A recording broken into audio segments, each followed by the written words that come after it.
Well, they approached us. He was only quite young at the time, and we were a bit hesitant and just said that, you know, leave it a bit longer, and if, yeah, they'll come back. And instead of wanting to play A grade at home first, like just that milestone experience first, you know. Yeah. So then they approached us again, and obviously it is a massive step. I mean, I guess for parents as well to let their children go.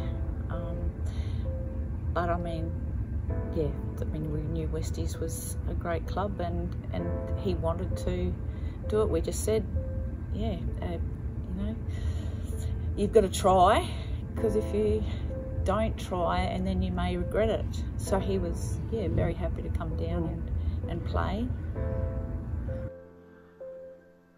That's a good question. Corey was, in the end, a very, very, very close friend of mine. We both moved, Joshy Schiller, myself, Corey, moved to Adelaide when we were 16 years old. Didn't really know each other. We played a lot of sport against each other. We played footy and cricket. And he was always that big fucking dude with the grin, but geez, he could play cricket. You pick up the ball, he'd throw it down at you. Put him with the bat, he'd smack you around.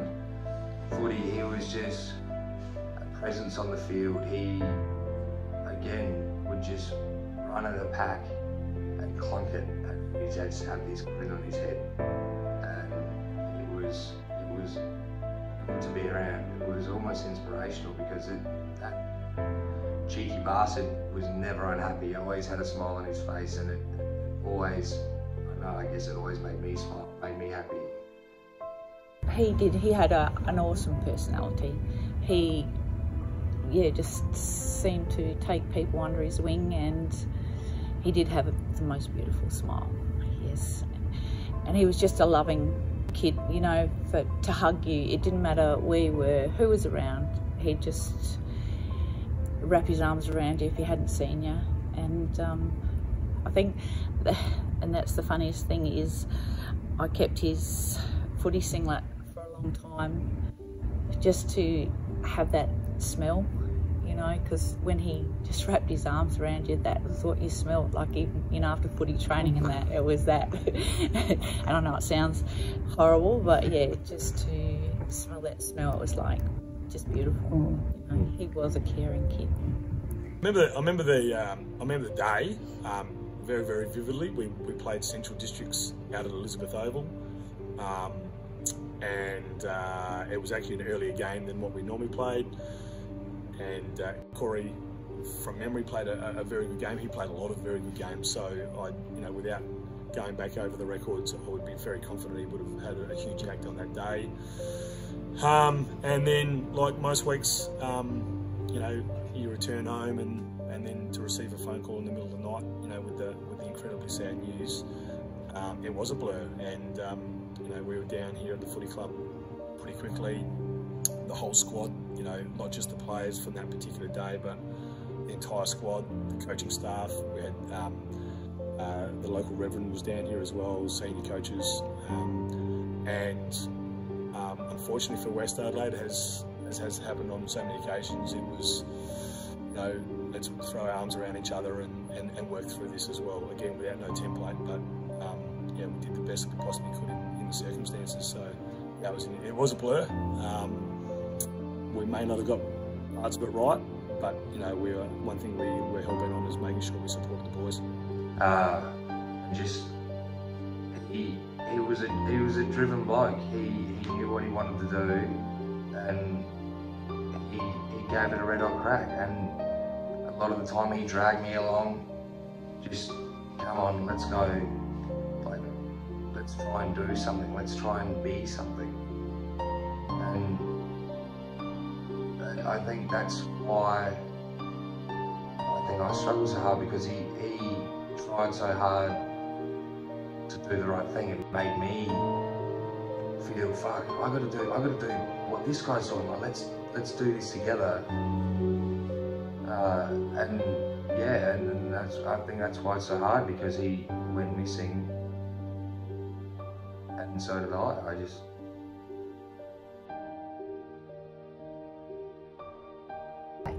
It's gold after the siren has to be. That was On the that siren, day. yeah. Well, for a big guy, he was a very, very good kick. He had a neat kick on him, and it was just a fluent action. But he was so big and just clean.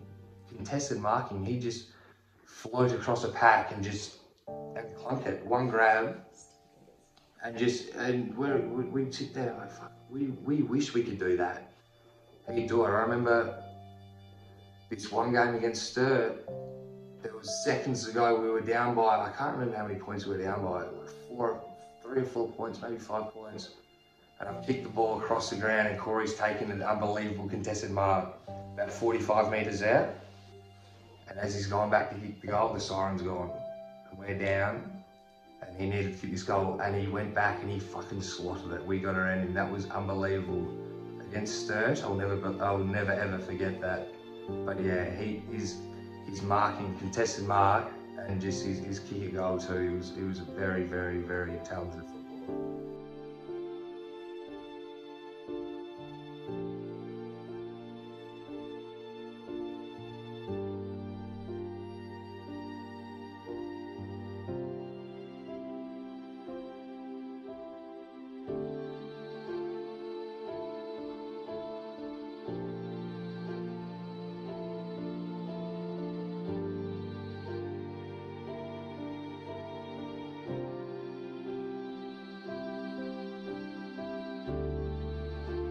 It does, it overwhelms us, really. I mean, just the support we got at the time, you know, from West Adelaide, from just so many people. You know, it was just amazing to know that he'd actually made such an impression. And yeah, for Westies to carry this on, it's very special for us. Today they put that memorial in the race at West Adelaide, made me the happiest person. Because every time I went out to play, I got to walk past him and see his face again and touch his face on the wall and remember what I'm here for, what I'm doing, what he was there for, and it gave me an extra flame in my guts just to go out and try and achieve something. It was actually Scotty Lycett and Drew Gallard that got together and got the Henley High Change Rooms, the boys' change rooms, named after Corey. There's 2 plaques in the 150-year history of the school. Really? One of them is his.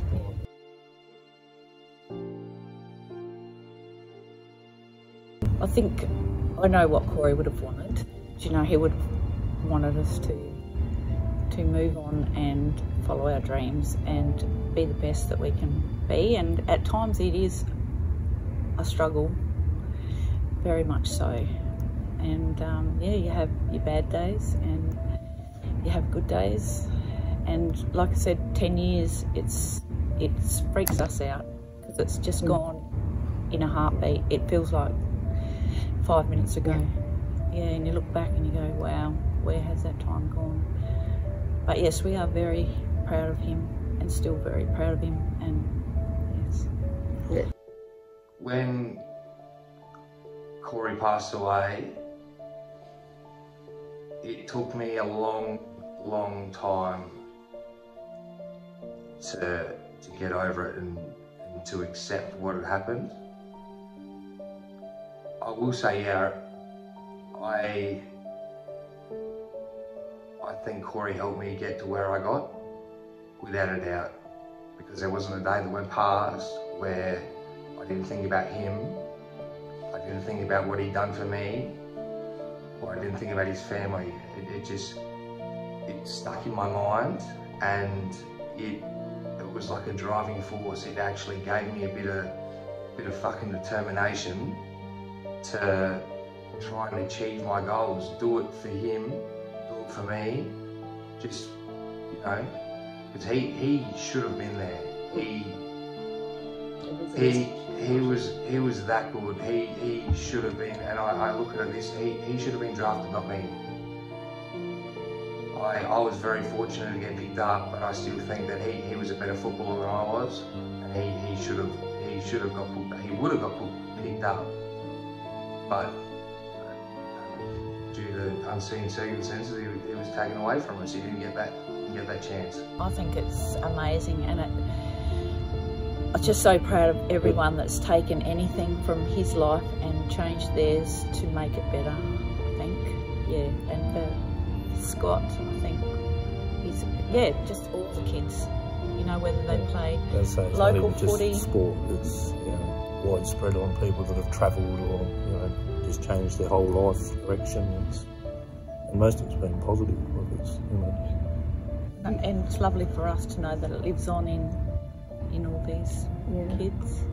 What I do remember though about the second part of the year was just how galvanised the group became. In an unfortunate way, they galvanised as friends, they galvanised as a coaching group, and we galvanised as a footy club. Unfortunately, as I've already alluded to, West Adelaide on many occasions has lost some great talented kids through unfortunate circumstances, and Corey was one of those. But in 2010, the group may not have been the best, most talented, skillful group that came through, but in the back half of the year, I think they only dropped a couple of games and navigated them way through to the grand final. Unfortunately, they didn't make it, but I think on reflection now, there were so many learnings and so many friendships that were solidified because of the unfortunate passing of Corey in that back half of that year. So would the group have made a grand final? Possibly not, but they've been through so much. They were pretty determined to do it for Corey, which was a great honour to him and also to his family.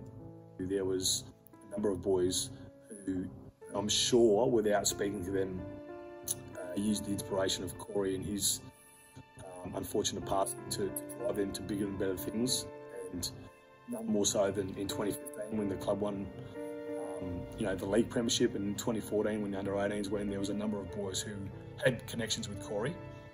Who I'm sure at a short moment would have looked up to the sky, or just been really thinking of Corey and his family at that time. So yeah, I think that would have been the overriding emotion for those boys.